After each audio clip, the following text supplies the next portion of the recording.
मनमोहन सिंह साहब और रतन टाटा साहब, एक ने देश को नमक खिलाया था और एक ने देश के गरीबों को गरीबी रेखा से निकाल के ऊपर लाया था।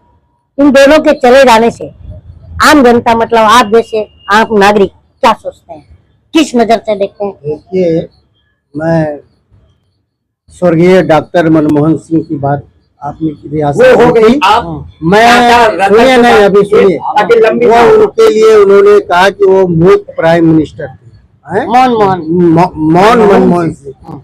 लेकिन उन्होंने एक बार संसद में सबकी बोलती बंद कर दी थी। जिस शेर से मैं उसी शेर से शुरुआत करता हूँ। सुल्तानपुरी जी, हाँ, मेरा नाम है फाखिर सुल्तानपुरी। माना कि तेरी दीद के काबिल नहीं हूँ मैं, माना कि तेरी दीद के काबिल नहीं हूँ मैं, तू मेरा शौक देख, मेरा इंतजार देख। ये शेर जब उन्होंने बोला है तो पूरे संसद में हंगामा मचा दिया और सबकी बोलती बंद कर दी। ऐसा नहीं, वो मुख्य प्राइम मिनिस्टर थे, उनके जाने से देश को बहुत बड़ी क्षति हुई है। उन्होंने इकोनॉमिकल भारत को एक नई दिशा दी है, क्योंकि वो खुद एक इकोनॉमिस्ट थे। और जहाँ तक रतन टाटा की बात है, भारत हिंदुस्तान का नमक है तो पाकिस्तान भारत को आजादी मिलने के बाद भारत देश को इस ऊपर लाने में उसकी जो आर्थिक स्थिति है उसको सुधारने में सिर्फ रतन टाटा जी का ही हाथ। और आज के जो ये रतन जो छोटे मोटे बने हैं, बड़े बन गए हैं और मोदी के जो भक्त बने हुए हैं ना, नाम मैं नहीं लेना चाहता। ये लोग जो है खून चूस रहे हैं पूरे भारत का, और रतन टाटा ने पूरे भारत को कहां से कहां पहुंचा दिया। तो रतन टाटा जी और गौतम अडानी जी, इन दोनों में आप जब कंपेयर करते हैं तो आप क्या पाते हैं?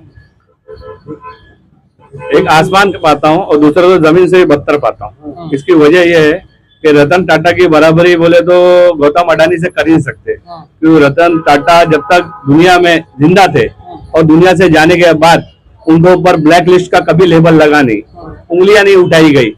इनका तो पूरी फहरिस्त भरी है A to Z। इनको पर्दा डाल के सरकार बचा रही है, हर तरफ से बचा रही है। और रही मनमोहन सिंह की बात, मनमोहन सिंह जब तक जिंदा थे, आज दुनिया से चले गए, भगवान उनकी आत्मा को शांति दे, पर उनके साथ में भी देशवासी के और हर पार्टी ने नाइंसाफी करी है। आज जो इंडिया अलायंस एक साथ जो सब टिकी हुई है पार्टी, वही पार्टी के कुछ लोग समझ लो, नाम लेता हूं मैं बिना डरे, उदय ठाकरे की पार्टी के लोग बोलते थे कि भाई मोहन मुख्यमंत्री है, रिमोट पे चलता है, इतनी सब जो उनके ऊपर इल्जाम लगाए जाते थे, आज वो पार्टी अच्छी लगने लगी है। मनमोहन सिंह तो प्रधानमंत्री नरेंद्र मोदी ने कहा था, पर शिवसेना ने ये कहा था कि रिमोट से चलता है। शिवसेना की पार्टी ने भी बहुत अपमान किया था, ऐसी बहुत सी पार्टी ने उनका अपमान करी थी और देश ने इसको चुप बैठ के देखा। हालांकि वो आदमी जो इतना ऊंचे दर्जे का आदमी, जिसने देश को इतने ऊंचाई पे पहुंचाया, और आज भी गरीब लोग जो रह रहे हैं जिंदा है, तो उनके काम की बदौलत आज 2 वक्त की रोटियां खा रहे हैं। और आप मनमोहन सिंह की उनके जाने के बाद भी उनके साथ में नाइंसाफी की गई, उनके लिए उनको जगह नहीं दी गई, इतना हाय अल्लाह मचाने। मैं यही बात पे आता था कि जैसे राजघाट में 17 लोगों को, उसमें उप प्रधानमंत्री को भी जगह दी गई राजघाट पे, लेकिन प्राइम मिनिस्टर मनमोहन सिंह के साथ नाइंसाफी हुई।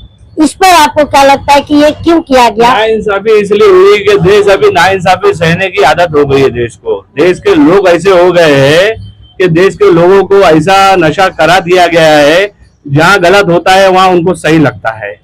आज न्यायपालिका जो कहते हैं ना, न्यायपालिका, पहले एक आदमी लड़ता था, बोले थे को कोर्ट में देख लूंगा।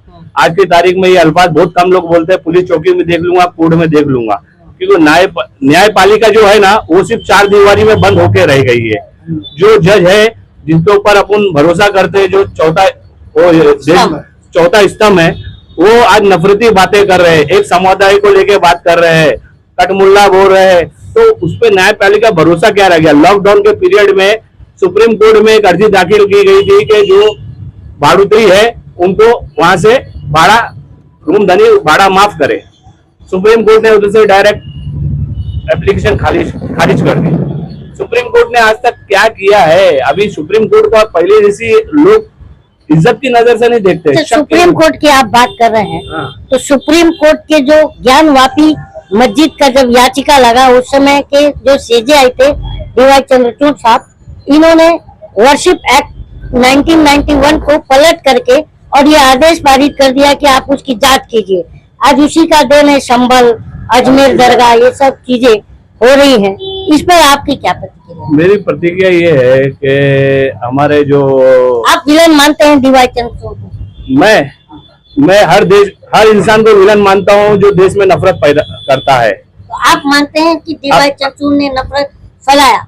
मैं डीवाई चंद्रचूड़ को ये मानता हूँ कि उन्होंने अपने फर्ज को अंजाम नहीं दिया। जो सीट पर बैठे लोकतंत्र का अपमान किया, संविधान की कसम खाने के बाद भी संविधान के लिए काम नहीं किया, मैं वो आदमी को ये मानता हूँ। जो वो सीट पर बैठता है, जो वो बाबा साहब अम्बेडकर की संविधान की कसम खाता है, उसके बाद में जो काम करता है रिश्वत लेने का, झूठ बोलने का, चाहे वो टीएमसी रहे, चाहे पुलिस डिपार्टमेंट रहे, तो लोग बाबा साहब अम्बेडकर के संविधान की झूठी कसम खाते हैं।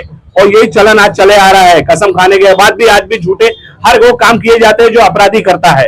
अच्छा, आप चंद्रशेखर प्राइम मिनिस्टर को जानते थे, स्वर्गीय, तो उन्होंने एक चुनाव आयुक्त लेके आए थे, टीएन शेषन, नाम हाँ, सुना था? सुना, नाम। बहुत सख्त थे। हाँ। और उसके बाद जितने चुनाव आयुक्त आए, अभी ये जो राजीव कुमार, अब टीएन शेषन के समय से और अब तक में जितने भी चुनाव आयुक्त आए, उनमें से सबसे बेहतर आप किसको मानते हैं और किसके टाइम पर ये जो स्वतंत्र संस्था थी सुरक्षित? मैं तो भाई मैं सुना हूँ, शायद मैं छोटा हूँगा, मुझे इतना पता नहीं है, पर मैं सुना हूँ कि एक टाइम था इंदिरा गांधी के दौर पे जी, इलेक्शन कमिश्नर होते थे, उसने यहाँ तक कि उनको बर्खास्त भी कर दिया था, यहाँ तक कि सुप्रीम कोर्ट में भी उनको आना पड़ा था। 4 महीने की चंद्रशेखर की सरकार में लाए थे चंद्रशेखर। और यहाँ तक कि मैं सुना था कि सुप्रीम कोर्ट में जब वो गई थी न्यायपालिका में हमारी पूर्व प्रधानमंत्री, तो लोग देख के ना उधर बैठने वाले खड़े हो गए थे, तो उधर बैठने वाले जो जज साहब थे उन्होंने बोले थे किसी को खड़े होने की जरूरत नहीं, आप बैठ जाइए।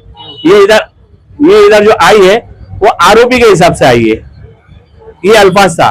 तो वैसे आदमी को सलाम करता हूँ, उसके वैसे आदमी को वैसे लोकतंत्र आज जिंदा है। पर आज अपने देश का जो माहौल है, आम जनता, आम मानुस, मेरा कोई पॉलिटिक्स से नाता नहीं है, मैं पॉलिटिक्स से बहुत नफरत करता हूँ। और यहाँ तक कि मैं ना, आप बुरा नहीं मानना, आप माइक लेके खड़े हो, मैं ना मुमरा के गोदी मीडिया से भी नफरत करता हूँ। जो मुमरा का नहीं, आपको बता रहा हूँ, जो 500 रुपए बिकने वाले गोदी मीडिया से भी नफरत करता हूँ। मैंने अपने आंख से देखा हूँ, सुनी बात नहीं कर रहा हूँ, मैं अपनी आंख से देखा हूँ। मैं 500 रुपए बिकने वाले गोदी मीडिया से भी नफरत करता हूँ। क्यों मालूम है? सबको अपना पापी पेट दिख रहा है, पर वो सोच रहे नहीं है कि अब अपन दुनिया से लेके क्या जाने वाले हमारे काम देंगे उनके लिए। अच्छा, आपने मीडिया की बात करी, आपने मीडिया की बात करी और आपने मनमोहन सिंह साहब की भी बात मनमोहन सिंह साहब के जी, मैं सवाल सुनिएगा। आपने मनमोहन सिंह साहब की भी बात करी और आपने कहा कि मनमोहन सिंह साहब के साथ में नाइंसाफी हुई, लेकिन आपने जब देखा कि 2012-13 में जब अन्ना आंदोलन हुआ था शुरू, तो यही गोदी मीडिया जो आज नाम संज्ञा मिला है, ये मीडिया जो है मनमोहन सिंह साहब का पूरा धज्जिया उड़ा दिया था सरकार की, और वही मीडिया आज जो है प्राइम मिनिस्टर मोदी से सवाल करने जाता है तो पूछता है कि बटुआ रखते हैं कि नहीं, और आप आम काट के खाते हैं कि चूस के खाते हैं। तो इतने 10 सालों में ये मीडिया का जो डिफरेंसेस है, आप एक आम नागरिक अपने आप को बताते हैं, किसी पॉलिटिकल पार्टी से बिलोंग नहीं करते हैं, तो इन 10 साल के सफर में मीडिया को कैसे देखते हैं? मैं 10 साल के सफर में मीडिया से ज्यादा न्यायपालिका को देखता हूँ। हर चीज न्यायपालिका पर डिपेंड है। न्यायपालिका को एक ऑर्डर रहता है कि वो सुमोटो लेके कुछ भी एक्शन ले सकती है, जहाँ गलत दिख रहा है, लोकतंत्र खतरे में है, लोकतंत्र खराब किया जा रहा है, वहां ले सकती है। पर न्यायपालिका ने आज तक अपने फर्ज को अंजाम ही नहीं दी। जहां नफरत फैलाई जा रही थी, ऑर्डर देने के बाद भी नफरत फैलाई गई, कितने भाषण हुए, सुमोटो ले नहीं गया। ऐसे बहुत हुआ। आज जो गोदी मीडिया नफरत फैलाती है, ऐसी बन गई है, देश का जो माहौल बन गया है, सबसे बड़ी इसमें लापरवाही न्यायपालिका की चुप्पी की वजह से है। अगर न्यायपालिका अपना फर्ज को पूरी तरह से ईमानदारी से अंजाम देती, तो आज जो पब्लिक की नजर में उनकी जो वैल्यू गिरी है, शक की नजर पालिका को देखा जाता है, उसकी न्यायपालिका ही जिम्मेदार है। लास्ट सवाल, आपने नफरत की बात करी, तो अभी 2 दिन पहले नीतीश राणे का एक बयान आता है कि राहुल गांधी और प्रियंका गांधी दोनों आतंकवादी हैं और केरल मिनी पाकिस्तान है, इसलिए वहां से जाके चुनाव लड़के जीत के आते हैं। ये बयान आप कैसे देखते हैं? मैं कैसे इस पर क्यों नहीं? मैं क्या, देशवासी यही सब देखते हैं कि भाई जितनी नफरत फैलाओगे उतना तुम पॉपुलर हो जाओगे। आजकल का ट्रेंड ये बन गया, जितनी नफरत करेगा आदमी उतना पॉपुलर होएगा। और हर उसको पोस्ट मिलेंगी, हर सरकारी ओहदा उसको मिलेगा, कैसे हर ये पुलिस को ट्रेंड- सैल्यूट कर। कैसे ये ट्रेंड खत्म अच्छा, ये बयान जो आपने, ये जो बयान आपने सुना, ठीक है, ये जो आपने, ये ट्रेंड इसलिए खत्म होएगा अगर हर इंसान सोचेगा कि मैं रात में अपना जो भी कमाऊं अपने बच्चों को हलाल कमा के खिलाऊं, तो ये ट्रेंड खत्म हो जाएगा। और न्यायपालिका का चौथा स्तंभ बोलने वाली न्यायपालिका हर चीज पे बारीकी से नजर रखेंगी, चार दीवारी के बाहर भी दुनिया देखेंगी कि क्या हिंदुस्तान में हो रहा है, तो ये खत्म हो जाएगा। ये जो बयान को मैंने नीतीश राणे का ये जो बयान है, और एक संवैधानिक पद पर बैठे अभी मंत्री है हाँ। और जनप्रतिनिधि है, इस शख्स का, ऐसे शख्स का अगर ऐसा बयान आता है तो क्या अब इस देश के अंदर एक बहुत बड़ा भय के साए में माइनॉरिटी। अरे नीतीश राणे की आप बात करो, नीतीश राणे आज पोस्ट पे आने के बाद ऐसे भड़काऊ भाषण कर रहा है या गलत कर रहा है, किसी के मजहब के बारे में उल्टा सीधा बोलकर ठेस पहुंचा रहा है, वो सब बात की बात है, नहीं बात की बात है। पर ऐसे ऐसे लोग हमने ये 15 साल 10 साल के अंदर, 10 साल में 15 साल में हमने देखे हैं जो नफरत के दम पे केंद्र मंत्री बनकर बैठे हैं। देश के गद्दारों को गोली मारो सालों को, आज वो केंद्र मंत्री है। ये हमारे हिंदुस्तान का 2000 जब से ये सरकार आई है, जो 36 की छाती और विकास के झूठे दावे करती है, जब से ये सरकार आई है, इनका ये चलन हो गया है, जो जितनी नफरत फैलाएगा उनको उतना बड़ा पोस्ट दिया जाएगा, और इसके जिम्मेदार उनसे ज्यादा आम जनता है।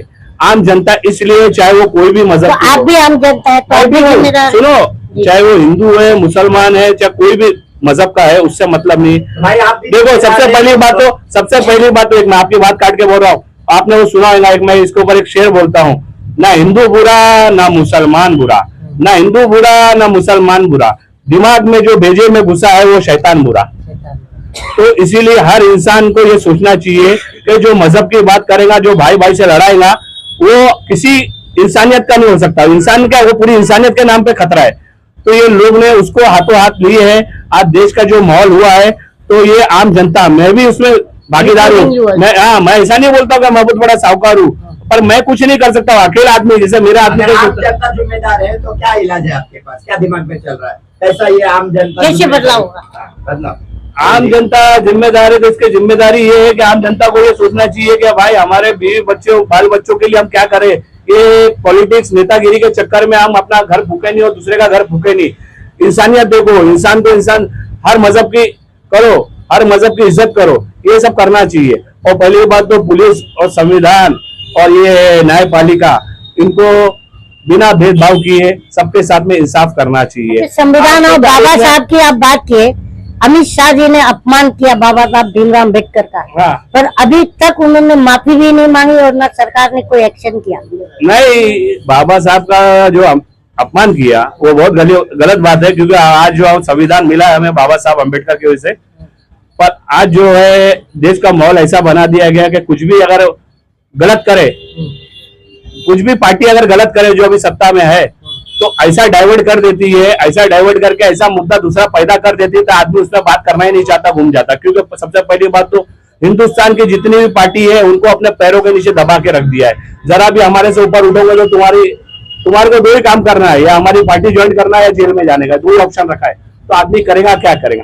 आम जनता को इतना नफरत में फैला दिया है कि आदमी अपनी रोजी रोटी देखेगा या नफरत देखेगा।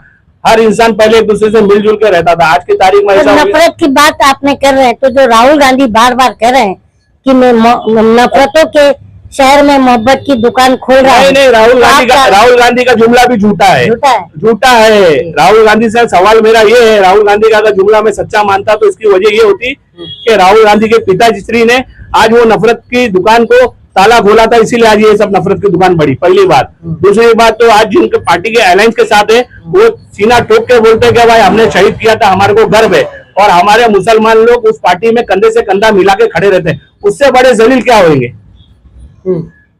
बहुत सी बातें हैं भाई, चाहे भले हिंदू की मंदिर रहे चाहे मुसलमान की मस्जिद रहे, अगर कोई किसी को अगर नुकसान करता है मंदिर मस्जिद को, तो वो भाई वो पूरी इंसानियत का नहीं है। तो ये कोई नेता नहीं है, ये आम नागरिक है। और मैं चाय की दुकान पर चर्चा कर रहा था, चाय पी रहा